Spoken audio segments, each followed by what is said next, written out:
तत्सवितुर्वरेण्यं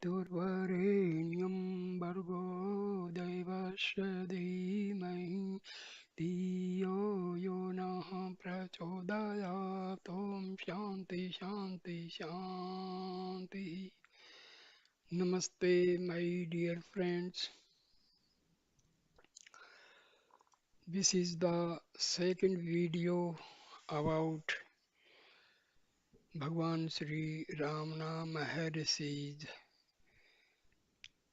subtle teachings, which are very useful for the sadhakas who are advanced in their self-inquiry and meditations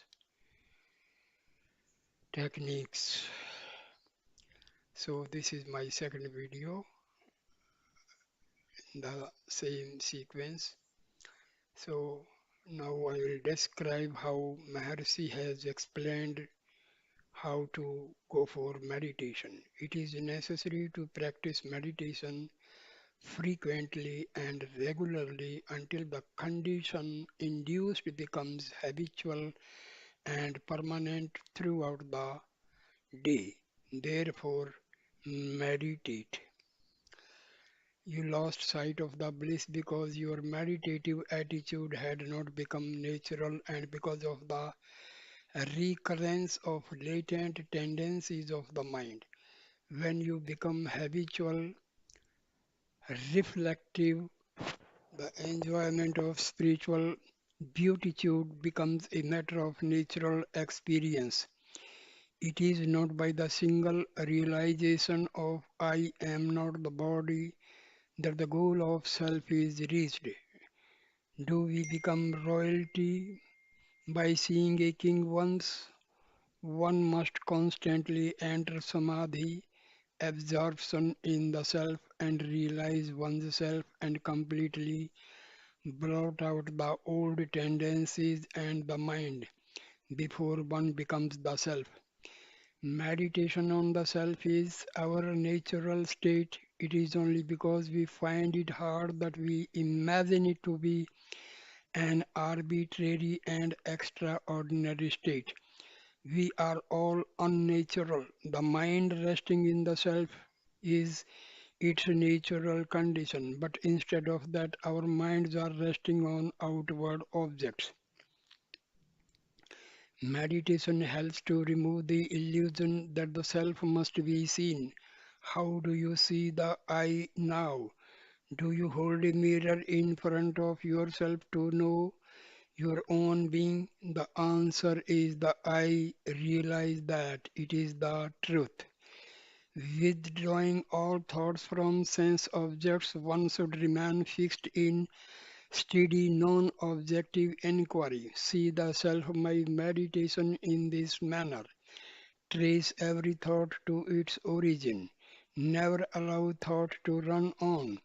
If you do, it will be unending. Take it back to its starting place and the mind will die of inaction. Go back by the question, who am I?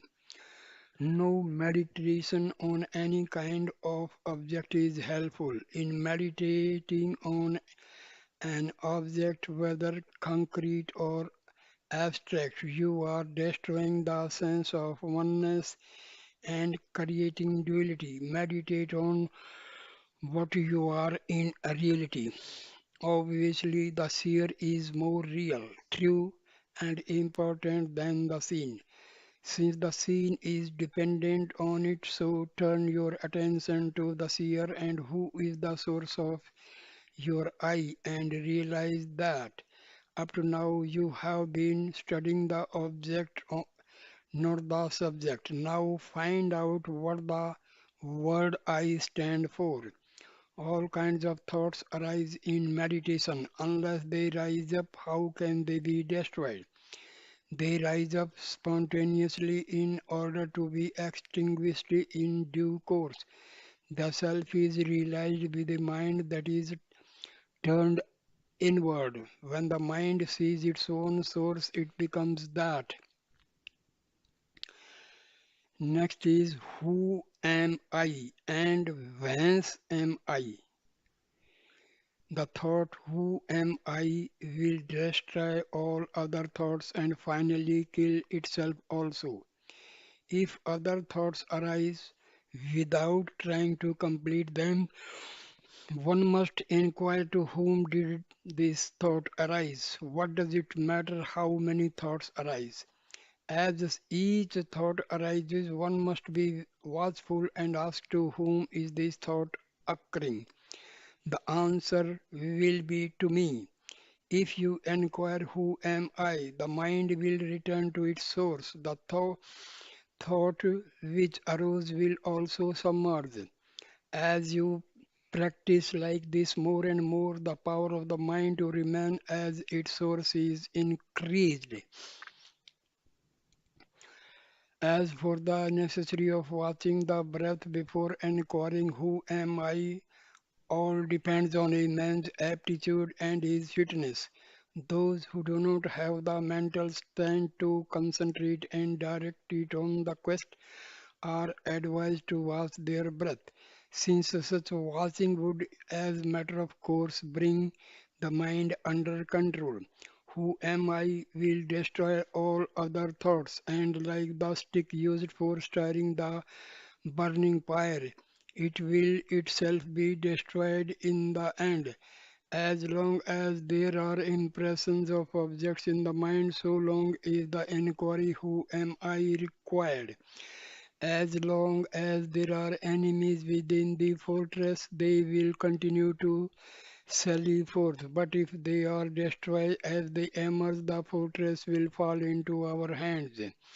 As a matter of fact, in the quest method, which is more correctly whence am I and not merely who am I, we are trying to find whence the I thought, the ego, the mind arise within us.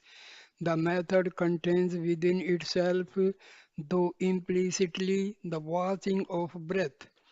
When we watch the root of thoughts, we are necessarily watching the source of breath also, as the I thought and breath arise from the same source.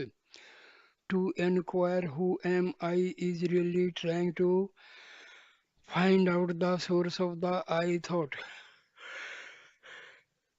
You are not to think of other thoughts such as I am not the body, etc. Seeking the source of I thought serves as a means of getting rid of all other thoughts. Who is born? It is only he who asks, whence am I born? That is truly born in Brahma, the prime source. He indeed is born eternally. He is the Lord of saints. He is the ever new. We should not give scope for other thoughts but keep attention fixed on the I thought. This is done by asking to whom the thought arises, and if the answer is I, get rid of the thought by asking the question who is this I and whence its source. The meditation or mantra Soham, I am that, is not the same as who am I. They are different. Why should we go on repeating Soham or affirming I am that? One must find the real I within, tracing within the source of I. We see it. The apparent sense of I has no separate existence but merges in the real I. Who am I is not to be used as a mantra. If means you must find out where in you arises the I thought, which is the source of all other thoughts. Perception, memory, or any other experience only comes to the I. You don't have these experiences during sleep, and yet you existed during sleep, and you exist now too. That shows the I continues while other things come and go. Who am I means you must concentrate and see where the I thought arises. Instead of looking outward, look inward and see where the I thought arises. Never mind whether there are visions or sounds or anything else, or whether there is a void. Are you present during all this or are you not? You must have been there even during the void to be able to say you experienced the void. To be found in that you, the quest for the I from start to finish. Whatever other methods may be chosen, there will always be the doer that cannot be escaped. Just who is that doer is what must be found out. Until then, the sadhana practice cannot be ended. So eventually, all must come to find out who am I. You complain that there is nothing preliminary or positive to start with. You have the I to start with. Suggestive replies to the inquiry such as Shivoham, I am Shiva, are not to be given to the mind during this meditation. The true answer will come by itself. Any answer which the ego might have cannot be correct. Any answer which the ego might give cannot be correct. These affirmations or auto-suggestions may be of help to those who follow other methods, but not in this method of enquiry. The enquiry to know the self is different from the method of Sivoham or Soham, I am he. I rather lay stress upon self knowledge, for you are first concerned with yourself before you proceed to know the world and its Lord. The Soham meditation of I am Brahma meditation is more or less a mental thought, but the quest I speak of is a direct method and indeed superior to other meditations. For the moment you get into a moment of quest for the self and get deeper and deeper, the real self is waiting to take you in. Then whatever is done by something else and you have no hand in it. You gain you gain steadiness in practice only through more practice. Next is I. Whence does the I arise? Seek this within the I, then vanishes. This is the pursuit of wisdom. Where the I vanishes, these there appeared an I by itself. This is the infinite. Though it reveals itself thus, it is not the ego I, but the perfect being, the self absolute, where the I vanished and merged in its source.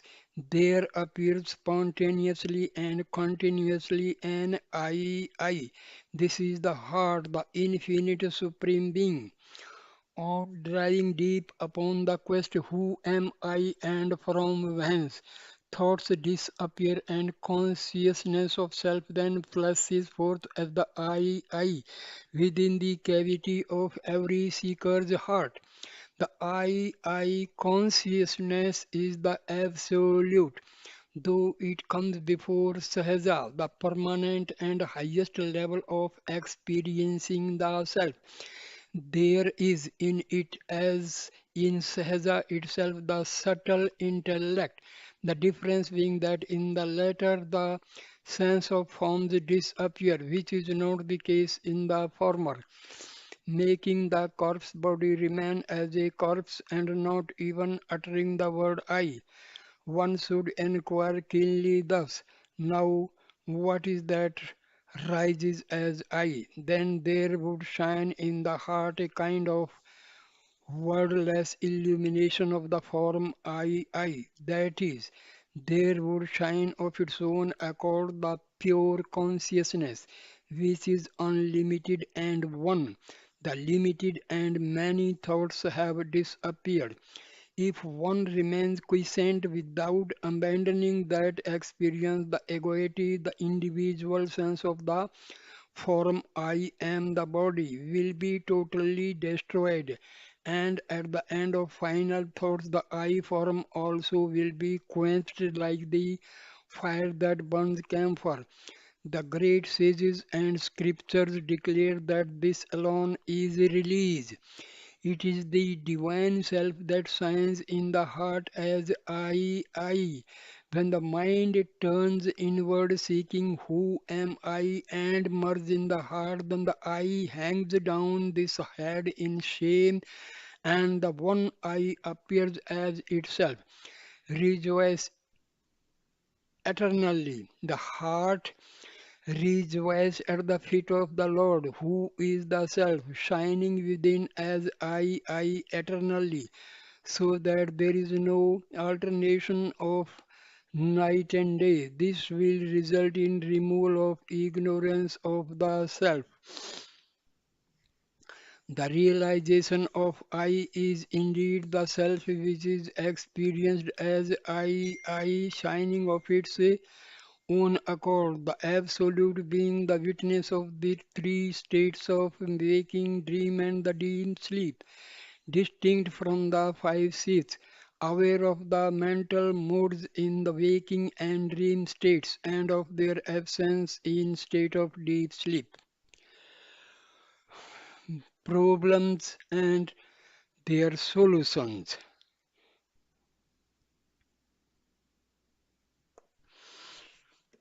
You may experience you may experience anything, but you must never rest content with that. Whether you experience pleasure or pain, ask yourself the question who feels the pleasure and carry on the practice sadhana until pleasure and pain are transcended till reality alone remains. So long as these thoughts of activity are there, sleep will also be there. Thoughts and sleep are counterparts of the same thing. We should not sleep too much or go without it altogether, but sleep only moderately. To prevent too much sleep, we must try and have no thoughts. As an aid in overcoming the tendency to sleep or go unconscious during meditation, eat only sattvic, pure, not spicy or highly seasoned food, and that too in moderate measure, and not indulge in too much physical activity. Sleep is the first obstacle. The second is the sense objects of the world which divert one's attention. The third is the thoughts in the mind about previous experiences with sense objects. The fourth is bliss. In that state, the thought I am the enjoyer is still present. The final state of samadhi is to be reached in which one is the bliss or one with reality. The more you get fixed in the self, the more the thoughts will drop off themselves. Regulation of life, such as getting up at a fixed hour, bathing, doing mantra, japa repetition, observing ritual, all this is for people who do not feel drawn to self-inquiry or are not capable of it. But for those who can practice this method, all rules and disciplines are unnecessary. Success in turning the mind inward is achieved by practice, self inquiry, and dispassion, and it succeeds only gradually. Do not regret tamas, inertia, sluggishness, but when sattva, purity, harmony comes into play, hold on to it and make the best of it. The thought I am not able to concentrate is itself an obstacle. Why should the thought arise? There is consciousness along with quietness in the mind. This is exactly the state to be aimed at. The word diving is only appropriate if one has to turn the mind within in order to avoid being distracted by the ongoing tendencies of the mind. But when deep quietness prevails without obstructing the consciousness, where is the need to dive? Practice. Next is practice. Effort is necessary up to the stage of realization. Even then, the self should be spontaneously become evident. Otherwise, happiness will not be complete up to the state of spontaneity. There must be effort in some form or other.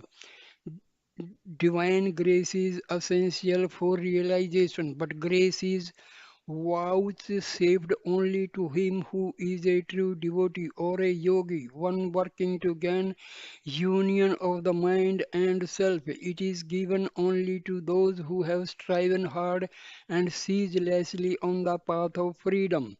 There is a state beyond effort and effortlessness. However, until it realized effort is necessary, that which is in peace, all that we need to do is to keep quiet. Peace is our real nature. We spoil it. What is required is that we cease to spoil it. Grace is always there, but practice is also necessary. Staying in the self by one's efforts with self inquiry is like training a roguish bull to remain confined to his stall by tempting him with luscious grass and preventing him from straying. It is necessary both for you to strive and for the Guru to help. The Guru's grace is indispensable, but so is one's own effort in putting into practice the instructions given by the Guru. Efforts must be made in the waking state and alert consciousness and self-realized here and now. Effortlessness and choiceless awareness is one real nature. If we can attain that state and abide in it, it is all right. But one cannot reach it without effort. The effort of deliberate meditation. Of course, every master and every book tells the aspirant to keep quiet, but it is not easy to do so. That's why all this effort is necessary. Even if we find somebody who have achieved the supreme state of stillness, you may take it that the necessary effort had already been made in a previous life. See what helped you to keep out thoughts and adopt that for meditation. Your effort is meant not allow yourself to be distracted by other thoughts than your meditation. Practices are needed as long as one has not realized they are for putting an end to obstacles to abiding in the self. As soon as they come here, some want to immediately be self realized being. They ignore the effort involved or required. Is there a shortcut to liberation? Is it something to be purchased in a shop? What is important is steadfast resolve. It does not make much difference if you concentrate on the top of the nose, the center of the eyebrow, or sound of the mantra, and so on. The really important thing is to pay attention to the source or perception or mantra, to the eye that hears the mantra or perceives the objects of concentration. Keep your attention fixed on that. Perseverance alone counts. The more you meditate, the easier it becomes to meditate, till at last it becomes natural. Practice is necessary. When there is grace, your repeated effort is bound to erase tendencies. Leave God's job to God. You have to do what is in your hands. When the time is ripe, God's grace, which is always operating, will be felt. The mistake one is prone to make is to abandon effort under the mistaken impression that God's grace is absent. One should not slacken, for God's grace is bound to operate in due time when you are ripe. Next is Satsanga. If one gains association with sadhus, of what use are all the religious observances? When the excellent cool southern breeze itself is blowing, what is the use of holding a hand fan? Sacred bathing places that are composed of water and images and deities which are made of stone and earth cannot be comparable to those great souls. Oh, what a wonder! The bathing places and deities bestow purity of mind after countless days, whereas such purity is instantly bestowed upon people as soon as sadhus see them with their eyes. Heat will be removed by the cool moon, poverty by the celestial wish fulfilling tree, and sin by the Ganges. But know that all these, beginning with heat, will be removed merely by having darshan, sight of incomparable sadhus. The supreme state which is praised and which is attained here in this life by clear self-inquiry, which arises in the heart when association with a sadhu is gained, is impossible to attain by listening to preachers, by studying and learning the meaning of the scriptures, by virtuous deeds, or by any other means. By satsanga, the association with the objects of the world will be removed. When that worldly association is removed, the attachment or tendencies of the mind will be destroyed. Those who are devoid of mental attachment will perish in that which is motionless. Thus, they attain liberation. Cherish their association. Satsanga really means association with the unmanifest Sat or reality. But as very few can do that, they have to do the second best, which is association with the manifest truth, Sat. That is the Guru. One who knows or has realized the truth is also regarded as a truth. Satsanga will make the mind sink into the heart. Such association is both mental and physical. The extremely visible beings of the group pushes the mind inward. He is also in the heart of the seeker, and so he draws the latter's inward bent mind into the heart. Association with the sages should be made because thoughts are so persistent. The sage has already overcome the mind and remains in peace. Being in his proximity helps to bring about this condition in otherwise there is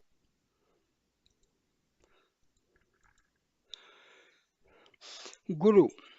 The marks of a guru are steady abidance in the self, looking at all with an equal eye, unshakable courage at all times, in all places and circumstances. He is proper Guru to whom your mind is attuned. He should be endowed with tranquility, patience, forgiveness, and other virtues. He should be capable of attracting others even with his eyes, just as a magnet attracts iron. He should have a feeling of equality towards all. He who has these virtues is a true Guru. Choose that one where you get peace. If you wish to know what is the nature or real form Swarupa of a Guru, you must now know your own nature or real form first. How can one know the nature of the Guru if one does not know one's own real nature? If you want to know the real nature of the Guru, you may must find out, learn to look upon the whole world as the Guru's form. One must see Guru in all living beings. The Guru is the bestower of silence who reveals the light of self-knowledge, which shines as the residual reality. Spoken words are of no use whatsoever if the eyes of the Guru meet the eyes of the disciple. Contact with the Guru is necessary. It is like the elephant which wakes up on seeing a lion in its dream. Even as an elephant wakes up at the mere sight of the lion, so too it is certain that the disciple wakes up from the deep sleep of ignorance into wakefulness of true knowledge through the Guru's benevolent look of grace. Work within. The Guru is both within and without, so he creates conditions to drive you inwards and prepare the interior to drag you to the center. Thus, he gives you a push from outside and exerts a pull from within, so that you will be fixed at the center. In sleep, you are centered within. On waking, your mind rushes out, simultaneously thinking this, that, and the other. This must be checked. It is possible only for the agent who can work both within and without. Can he be identified with a body? Because you think you are a body, you think the Guru also is a body and that he will be something tangible to you. However, his work lies within in the spiritual realm. Oh. He who instructs an ardent seeker to do this or that is not a true guru. The seeker is already afflicted by his activities and wants peace and rest. In other words, he wants cessation of his activities. If a teacher tells him to do something in addition to or in place of his other activities, can that be a help to the seeker? Activity is creation. Activity is the destruction of one's inherent happiness. If activity is advocated, the advisor is not a guru but a killer. In such circumstances, either the creator Brahma or death Yama may be said to have come in the guise of a master.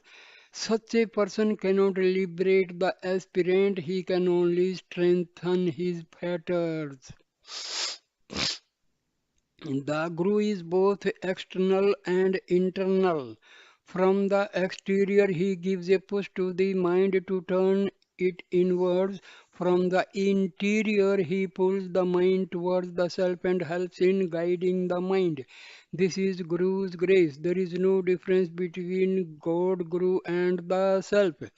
God, who is immanent in His grace, takes pity on the loving devotee and manifests Himself according to the devotee's development. The devotee thinks that he is a man and expects a relationship between two physical bodies. But the Guru, who is God incarnate, works from within, helps the man to see the error of his ways and guides him on the right path until he realizes the self within. The Guru is absolutely necessary. The Upanishads say that no one but a Guru can take a man out of the jungle of mind, intellect, and sense perceptions. A realized one sends out waves of spiritual influence which draw many people towards him. Yet he may sit in a cave and maintain complete silence. We may listen to lectures upon truth and come away with hardly any grasp of the subject. But to come into contact with a realized one, though he speaks nothing, will give much more grasp of the subject. He never needs to go out among the public. If necessary, he can use other as instruments. The Guru does not bring about self-realization. He simply removes the obstacles to it. The Guru is always within you. If the disciple finds the Guru internally, then it does not matter where he goes. Staying here or elsewhere must be understood to be the same and to have the same effect. The Guru will go with the disciple in his own path and then gradually turn him into the supreme path at the ripe moment. Suppose the car is going at top speed, to stop it at once or turn it at once would be attended by disastrous consequences. The Guru, not being a physical form, his Contact will continue even after his physical form vanishes. If one enlightened sage exists in the world, his influence will be felt or benefit all people and not simply his immediate disciples. Conquering 1,000 elephants is nothing beside the Guru's power to conquer the rutting elephant of the ego. It is necessary for you to strive and natural for the Guru's help to annihilate recurrent tendencies and bring to being knowledge free from dread, delusion, and desire. Know that the mantra true is but devotion to the Guru's feet. Who meditates on Guru's feet, the flawless flame of pure awareness gains from grace supreme the gift of pure awareness, clarity of mind, and that ends all sorrow. If you are working with your available light, you will meet your Guru as he will be seeking you himself. The Guru is none other than the self. This is the most important point, most important point. The human hour says that God, the Self, is the Guru appearing as a man to dispel the ignorance of man, just as a tame deer is used as a decoy to capture a wild deer. He has to appear in a body in order to dispel the I am the body notion of the seeker. If the Guru is silent, the seeker's mind gets purified itself. I have not said that a Guru is not necessary, but a Guru need not always be in human form. First, a person thinks that he is an inferior, and then there is a superior, all knowing, all powerful God who controls his own and the world's destiny. So he worships him or does devotion to him. When he reaches a certain stage and becomes fit for enlightenment, the same Guru whom he was worshipping comes as a Guru and leads him on. That Guru comes only to tell him that God is within yourself. Dive within and realize God, Guru, and the self are the same. Ripened by the matchless power of self-awareness, now the Guru stands as a transcendent being supreme. He who penance done he who penance done become the target of his glance of grace, gains greatness that surpasses speech.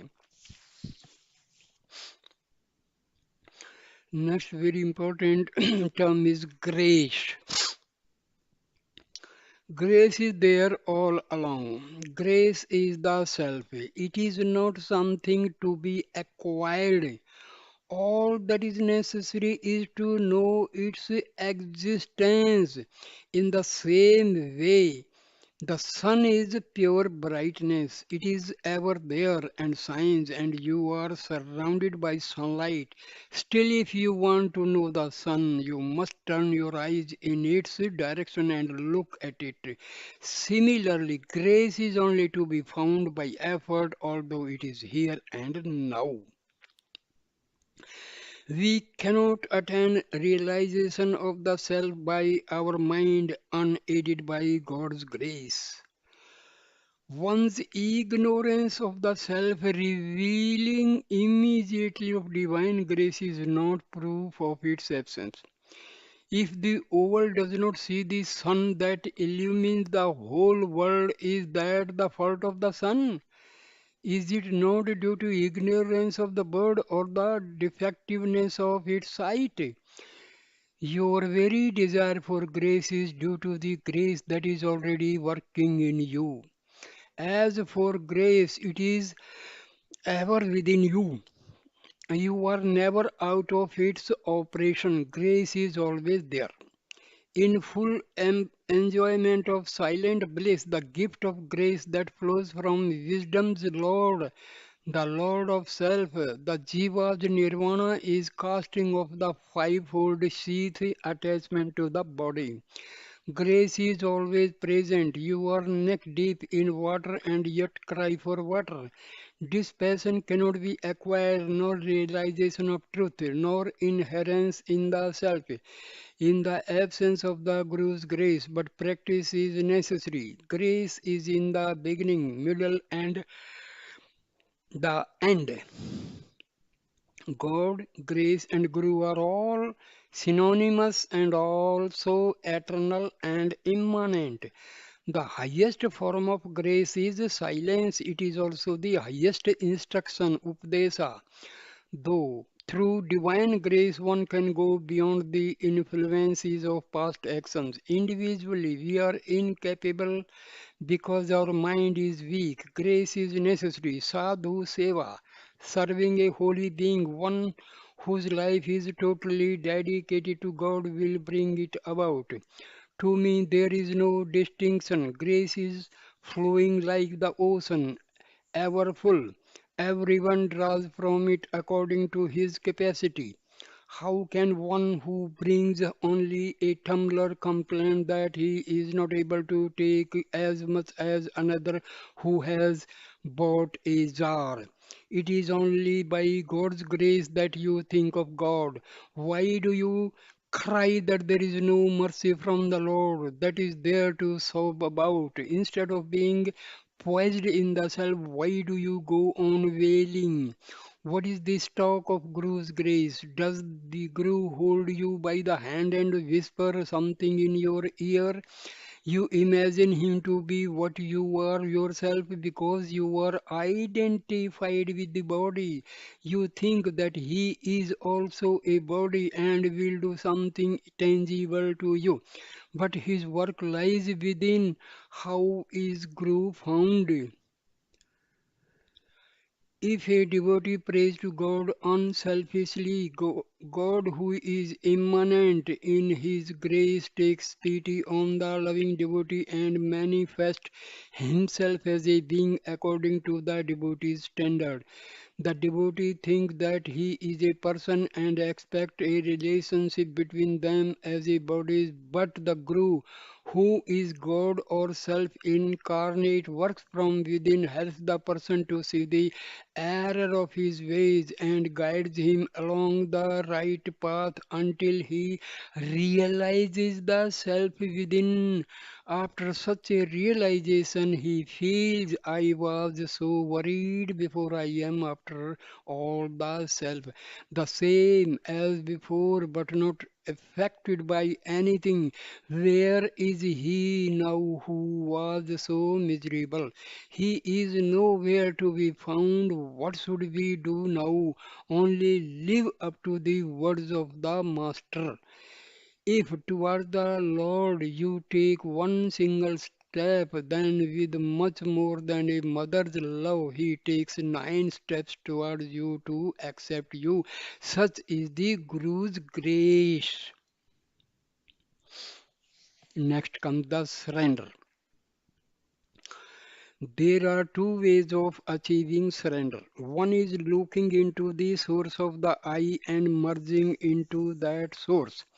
The other is feeling I am helpless myself. God alone is all powerful. And except my throwing myself completely on Him, there is no other means of safety for me. And thus gradually developing the conviction that God alone exists and the ego does not count. Both methods lead to the same goal. Complete surrender is another name for jnana or liberation. Surrender appears easy because people imagine that once they say with their lips, I surrender, that they can be free to do whatever they like. But the fact is, you can have no likes or dislikes after you surrender. You will, your will become completely non existent with the Lord's will taking its place. Surrender is complete only when you reach the state thou art all and thy will be done. Thy will be done. You will know in due course that your glory lies where you cease to exist. In order to gain that state you should surrender yourself. Then the master sees that you are in a fit state of receive guidance. He guides you. The master is within and without. He gives a push from without and exerts a pull from within, so that you may be fixed at the center. Leave it all to the master. Surrender to him without reserve. All this task of surrender is like pinching a jaggery, refined brown sugar image of Lord Ganesha and presenting it as a sweets offering to the same Lord. You say you offer your body, soul, and possessions to God. Were they yours to begin with, that you could offer them? You are perfect and complete, so abandon the idea of incompleteness. There is nothing to be destroyed. Ahankaras, the individual I, is not a real thing. It is the mind that makes the effort, and mind is not real. Just as it is not necessary to kill a rope that one imagines to be a snake, so also there is no need to kill the mind. Knowing the form of the mind makes the mind disappear. That which is forever non existent is already removed. If you have surrendered, you must be able to abide by the will of God and not make a grievance of what may not please you. Things may turn out differently from what you wish or what they look apparently. What is destiny? There is no destiny. Surrender and all will be well. Throw the responsibility on God. Do not bear the burden yourself. What can destiny do to you then? During worldly activity, if your attention is fixed on the fundamental reality, there is no difficulty. But ordinary people forget the reality and take the same alone to be real. The different eyes are not real. There is only one eye. The separate eye is like a watchman in the fort. He is like the protector of the body. The real owner is everybody is only the one real I. So when the separate I surrenders to the real I, then I and mine are eliminated. The true state comes into existence when, after sorting out what belongs to whom, the ego I surrenders itself to the real owner. And the grace of God is obtained practically by self surrender. If you have surrendered but still doubt God's grace, where does the fault lie? Grace is constant. Your judgment is variable. Surrender will make one understand His grace. You say you have surrendered but still do not feel the grace of God. Sincerity is wanting. Surrender should not be verbal or conditional. Surrender unreservedly, and the higher power will reveal itself. The disciple surrender to his master. That means there is no wasting of vestige of individuality retained in the disciple. If surrender is complete, all sense of individuality is lost. There is no cause for misery. The eternal being is only happiness, and that is revealed. You ask if you ask if grace cannot hasten complete competence for the search. Leave it to God. Surrender to Him unreservedly. He never forsakes the one who has surrendered. One of two things must be done. Either surrender because you admit your inability and require the higher power to help you, or investigate the cause of misery, go into the source and merge in the self. Either way, you will be free from misery. The ego submits only when it recognizes the higher power. Such a recognition is surrender or submission. Otherwise, ego remains stuck up like an image carved out on a temple tower, making a pretense by its trained look and posture that is supporting the tower on its shoulders. The ego cannot exist without the power but thinks that it acts of its own accord. Surrender to God and await His pleasure. If you ask Him to do as you please, it is not surrender but demand of it. You cannot have Him obey you and yet think you have surrendered. He knows that is the best and when and how to do. Leave everything entirely to Him. His is the burden. You have no longer any cares. All your cares are for Him. Such is surrender. Surrender can take effect when done with full knowledge. Such knowledge comes after enquiry. It ends in surrender. If one has surrendered himself to God or Guru, the power to which he has surrendered will take him on the right course. One need no longer concern himself about the course. The doubt will arise only if he fails to obey the Master in all details. Surrender consists in giving up oneself and one's possessions to the Lord of mercy. Then what is left over for the man? Nothing. Neither himself nor his possession. The body is liable to be born and to die, but having made over to the Lord, mind needs no longer worry about it. Birth and death cannot strike terror. For where is the identity of the individual to be frightened?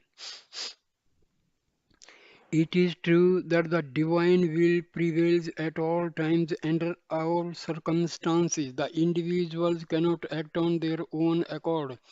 Recognize the force of divine will and keep quiet. Surrender itself is a mighty prayer. If you believe that God will do all the things that you want Him to do, then surrender yourself to Him. Otherwise, let God alone and know yourself. Whose fault is it if the traveler, instead of putting his luggage in the conveyance which bears his load anyway, carries it on his head or in his lap to his own inconvenience? If full responsibility is thrown on the higher power, things will go on of their own accord. We walk on this ground. While doing so, do we usually consider each step as to whether we should raise one leg after the other or stop at some stage?